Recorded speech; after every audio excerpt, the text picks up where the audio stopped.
গ্রীষ্মকালীন সবজিগুলির মধ্যে ঢ্যাঁড়স অন্যতম। এটা অনেকে পছন্দ করেন, আবার অনেকে এর অতিরিক্ত পিচ্ছিল ভাবের জন্য পছন্দ করেন না। রান্নার সময় কয়েকটি সাধারণ উপকরণ অ্যাড করে দিলে ঢ্যাঁড়সের পিচ্ছিল ভাবটা অনেকটাই কমে যায়। আমি আজকে এমনই একটি রেসিপি আপনাদের সাথে শেয়ার করব যাতে ঢ্যাঁড়সের পিচ্ছিল ভাবটা প্রায় থাকবে না বললেই চলে, এবং রেসিপিটি হবে দারুণ টেস্টি। নমস্কার বন্ধুরা, আমি তন্দ্রা। আমার চ্যানেল মাই কুকিং কর্নারে আপনাদের স্বাগত জানাই। ভিডিওটি সম্পূর্ণ দেখার অনুরোধ রইল। এখানে আমি কিছুটা ঢ্যাঁড়স নিয়ে নিয়েছি, ওজনে প্রায় 400 গ্রামের মতো হবে। দুপাশটা কেটে নিয়ে মাঝখান দিয়ে একটু চিড়ে দিয়েছি। বলা বাহুল্য ঢ্যাঁড়সগুলো ধুয়ে তবেই কেটেছি। এরপর এর মধ্যে দিয়ে দিচ্ছি পরিমাণ মতো নুন, অল্প একটু দেব হলুদ, স্পাইসি করার জন্য দিয়ে দিচ্ছি অল্প একটু শুকনো লঙ্কার গুঁড়ো, তবে এটা স্কিপ করা যেতেই পারে। হাফ পাতিলেবু কেটে রেখেছি। এবার এটার রসটাই আমি স্কুইজ করে দেব। এটা দিলে এই যে ঢ্যাঁড়সের পিচ্ছিল ভাবটা অনেকটাই কম হয়। এরপর দিয়ে দেব 1 টেবিল স্পুন মতো কাঁচা সর্ষের তেল। তারপর এটাতে অ্যাড করব বেসন। আমি এখানে ছোলার বেসন নিয়েছি। এখানে আমি 1 থেকে 1.5 টেবিল চামচ মতো বেসন অ্যাড করে দিয়েছি। এবার ভালো করে সব মেখে নেব। এই যে বেসনটা দিলাম, এর ফলে এর উপরে একটা হালকা কোটিং তৈরি হবে, যেটা এর পিচ্ছিল ভাবটাকে অনেকটাই শোক করে নেবে। সব ভালো করে মেখে একটু সাইডে সরিয়ে রেখে দিয়েছি প্রায় 10 মিনিটের জন্য। এবার আমি একটা মশলা তৈরি করে নেব। একটা মিক্সির জারে নিয়ে নিয়েছি 1 টেবিল চামচ হলুদ সর্ষে, হাফ টেবিল চামচ কালো সর্ষে, আর দিয়ে দেবো এর মধ্যে 1.5 টেবিল চামচ পোস্ত। তারপর এর মধ্যে আমি 2টো কাঁচা লঙ্কা দিচ্ছি। তারপর দিয়ে দেব 4টে রসুন। রসুনটা স্কিপ করা যেতে পারে, যদি রসুন খেতে না চান সেক্ষেত্রে রসুন দেবেন না, টোটালি নিরামিষ তৈরি হবে। দিয়ে দিলাম 3-4টে শুকনো লঙ্কা আর 6টা মতো কাজু, গোটা কাজু। এরপর দিয়ে দিচ্ছি একটা টমেটো। কাজু এবং শুকনো লঙ্কাটা আমি একটু ভিজিয়ে রেখেছিলাম। এরপর এটাকে একটা মিহি পেস্ট তৈরি করে নেব। একটা ফ্রাইং প্যানের মধ্যে খানিকটা দিয়ে দিচ্ছি কসুরি মেথি। এটাকে আমি একটু ড্রাই রোস্ট করে নেব। মিনিটখানে ড্রাই রোস্ট করার পরে এর রঙটা বেশ খানিকটা চেঞ্জ হয়ে যাবে এবং খুব সুন্দর সুগন্ধ বেরোবে। তখন এটাকে আমি রেখে দেবো একটা জায়গায়। তারপরে ফ্রাইং প্যানটা আবার চাপিয়ে দিয়ে এর মধ্যে দিয়ে দেবো খানিকটা সর্ষের তেল। আমি এখানে সর্ষের তেল ব্যবহার করেছি, যে কোনো তেলই দেওয়া যেতে পারে। এবার আমি এই ঢ্যাঁড়সগুলোকে ভেজে নেব। আস্তে আস্তে সব ঢ্যাঁড়সগুলো গরম তেলে দিয়ে দেব। আমার ভিডিওটি আপনাদের ভালো লাগলে এবং আপনি যদি আমার চ্যানেলটি প্রথম দেখে থাকেন, তাহলে চ্যানেলটা সাবস্ক্রাইব করে পাশে থাকা বেল বাটনটি একটু প্রেস করে দেবেন নোটিফিকেশনের জন্য।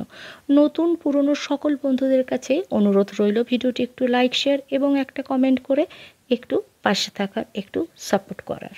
এবার আলগা হাতে নেড়ে চেড়ে 5 মিনিটের মতো মিডিয়াম ফ্লেমে ঢ্যাঁড়সগুলোকে ভেজে নেব।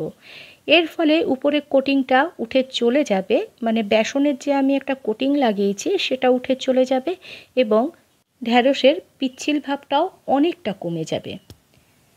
এইভাবে আমি একটু নেড়েচেড়ে ভেজে নিয়েছি।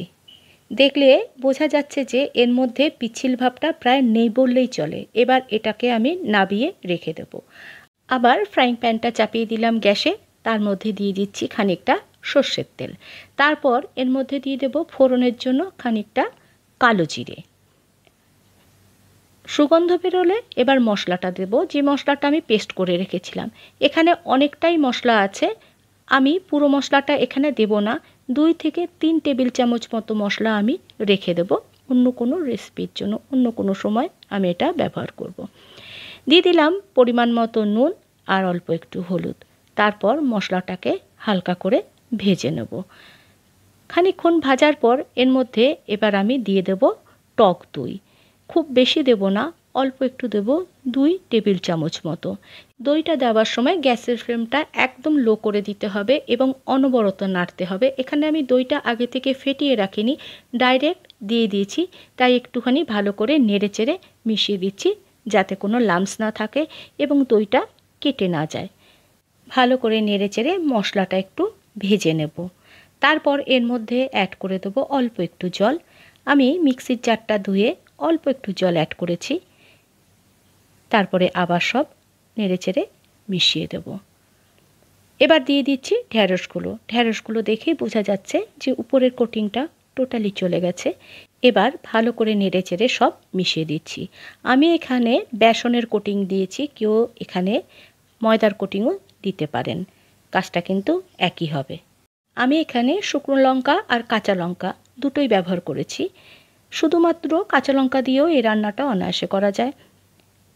ভালো করে সব নেড়ে চেড়ে দিয়ে এবার দিয়ে দেবো অল্প একটু জল।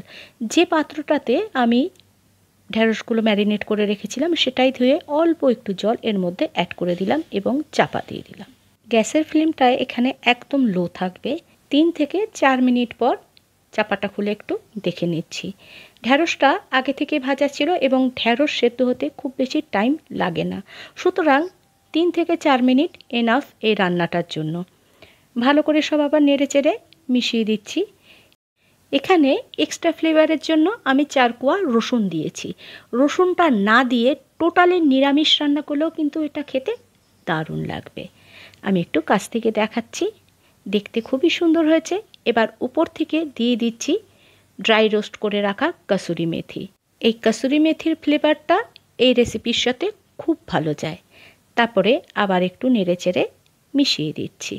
রুটি পরোটার সাথে তো ভালো লাগেই, ব্যক্তিগতভাবে এটা আমার গরম ভাতে শুকনো শুকনো বেশ লাগে। দেখে বোঝা যাচ্ছে যে এর মধ্যে পিচ্ছিল ভাবটা প্রায় নেই বললেই চলে। সুতরাং যারা ঢ্যাঁড়স পছন্দ করেন না, এভাবে একবার রান্না করে দেখতে পারেন, হয়তো ভালো লাগবে। ভালো থাকবেন, সুস্থ থাকবেন, একটু সাপোর্ট করবেন, একটু পাশে থাকবেন। ধন্যবাদ।